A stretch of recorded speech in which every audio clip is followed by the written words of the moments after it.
రాష్ట్రానికి rain alert జారీ చేసింది హైదరాబాద్ వెదర్ డిపార్ట్మెంట్. హైదరాబాద్ సహా ఉత్తర ఈశాన్య జిల్లాల్లో భారీ వర్షాలు కురిసే ఛాన్స్ ఉందన్నారు అధికారులు. ఇవాళ సాయంత్రం సిటీలో భారీ వర్షం పడే ఛాన్స్ ఉందని తెలిపారు. ఉరుములు మెరుపులతో కూడిన వానలు పడే అవకాశం ఉందన్నారు. గంటకు 40 నుంచి 50 కిలోమీటర్లు ఈదురుగాలులు వీస్తాయన్నారు.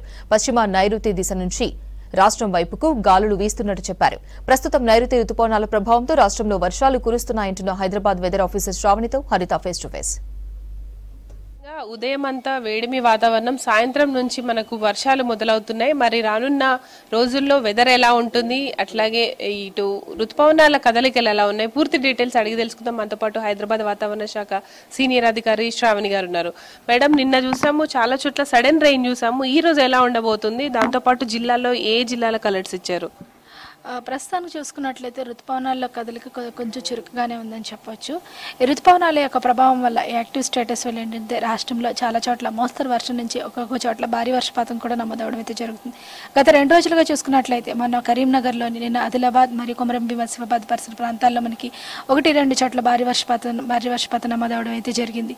అలాగే మనకి నిన్న జీహెచ్ఎంసీ పరిధిలో కూడా మనకి చాలా చోట్ల మోస్తరు వర్షపాతం నమోదవడం జరిగింది. దాదాపుగా 4 సెంటీమీటర్ల అధికంగా వర్షపాతం నమోదవడం జరిగింది. అది 2 నుంచి 3, 4 ప్లేస్లోనే మనకి ఈ విధంగా మోస్తరు వర్షపాతం నమోదవడం అయితే జరిగింది. ఇదే విధమైన వాతావరణం మనకు వచ్చే 3 రోజులు కూడా ఉండే అవకాశం అయితే కనిపిస్తుంది. ముఖ్యంగా పగటిపూట కొద్దిగా వేడిమిగా ఉన్నప్పటికీ సాయంత్రం నుంచి ఉరుములు మెరుపులతో కూడిన వర్షపాతం అధికంగా నమోదయ్యే అవకాశం అయితే కనిపిస్తుంది. ఈ రోజు చూసుకున్నట్లయితే ఉత్తర ఈశాన్య తెలంగాణ జిల్లాల్లో మోస్తరు నుంచి అక్కడక్కడ భారీ వర్షపాతంతో పాటుగా రాష్ట్రం మొత్తం మీదుగా మోస్తరు వర్షాలు కురిసే అవకాశం అయితే చాలా చోట్ల కురిసే అవకాశం అయితే కనిపిస్తుంది. ముఖ్యంగా జీహెచ్ఎంసీ పరిధిలోని మనకి సాయంత్రం అయితే కొద్దిగా ఉరుములు మెరుపులతో కూడిన వర్షపాతం, తేలికపాటి వర్షపాతం కూడా నమోదయ్యే అవకాశం అయితే కనిపిస్తుంది. ఉదయం నుంచి మనకి ఆసిఫాబాద్, మంచిర్యాల ప్రాంతం నుంచి అధికంగా నమోదవుతుంది. ఈ పరిసర ప్రాంతం నుంచి భూపాలపల్లి, ములుగు, మహబూబాబాద్ ఈ పరిసర ప్రాంతాల్లో అక్కడక్కడ మనకి మోస్తరు వర్షపాతం నమోదే అవకాశం అయితే కనిపిస్తుంది. అలాగే మనకి కామారెడ్డి కానీ మనకి రంగారెడ్డి, నల్గొండ, సూర్యాపేట పరిసర ప్రాంతాల్లో సాయంత్రం పూట ఉరుముల మెరుపులతో కూడిన వర్షపాతం కూడా అధికంగా నమోదే అవకాశం ఉంది. ఈదురుగాలులు గంటకి 30 నుంచి 40 కిలోమీటర్ల వేగంతో వీచే అవకాశం కూడా కనిపిస్తుంది అన్నమాట. ఈ భారీ వర్షాల నేపథ్యంలో ఇటు రైతులు కావచ్చు, ఎట్లాంటి అలర్ట్స్ ఫాలో అవ్వాల్సి ఉంటారు? ఇప్పుడు మీరు ఏ శాఖలకు ఇచ్చారు ఈ రోజు భారీ వర్షాలతో? దాదాపుగా అన్ని శాఖలకైతే మనం రిపోర్ట్ అందించడం జరిగింది. ఎల్లో అలర్ట్ అయితే పూర్తిగా జారీ చేయడం జరిగింది. చూసుకున్నట్లయితే ఇప్పుడు రైతులకి అయితే దాదాపుగా ఇది విత్తనాలకి నాట్లకైతే చాలా అనువైన సమయం.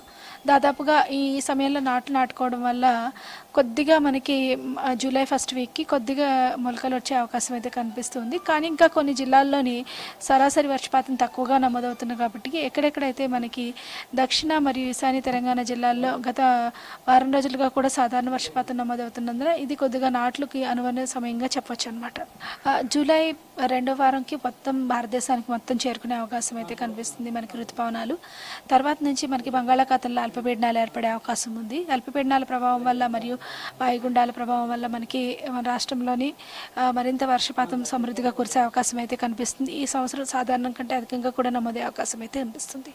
ఇక మనకు క్లైమేట్ చేంజ్ అనేది చాలా డిఫరెంట్గా ఉంటుంది. అంటే పొడి వాతావరణం ఎందుకు ఇంత వేడిమి వాతావరణం ఉంటుంది? అంటే రెయినీ సీజన్లో ఎట్లాంటి వెదర్స్ గతంలో చూసామా, ఇప్పుడు ఎందుకు ఇలా ఉందనుకోవచ్చు? అంటే కొద్దిగా మనకి ఇంకా పొడి వాతావరణం కనిపిస్తుంది. కానీ ప్రస్తుతానికి హ్యూమిడిటీ అయితే మాత్రం 75% కంటే ఎక్కువగానే ఉంది. ఉష్ణోగ్రతలు కూడా మనకి 35 నుంచి 36 డిగ్రీల మేర నమోదవుతున్నాయి. ముఖ్యంగా హైదరాబాద్, ఒక ఉత్తర తెలంగాణ జిల్లాలో మాత్రం 1-2 చోట్ల 40 డిగ్రీల వరకు నమోదవుతున్నప్పటికీ ఈ హ్యూమిడిటీ మాత్రం దాదాపుగా 70% కంటే ఎక్కువగా ఉందన్నమాట. అంటే కొద్దిగా ఉక్కపోతగానే అనిపిస్తూ ఉంటుంది. మనకి వర్షపాతం కంటిన్యూస్గా ఉంటే మాత్రం ఆ ఉక్కపోత అనేది తెలియదు. బట్ కొద్దిగా మనకి ఉరుములు మెరుపులతో కూడిన వర్షపాతం నమోదవడం వల్ల కొద్దిగా ఉక్కపోత వాతావరణంలో అనిపిస్తుంది అనమాట. చూడొచ్చు, మొత్తంగా అయితే రాష్ట్రం మీద నైరుతి ఋతుపవనాల కారణంగా ప్రజెంట్ అయితే వర్షాలు కంటిన్యూ అవుతున్నాయని వెదర్ ఎక్స్పర్ట్స్ చెప్తున్నారు.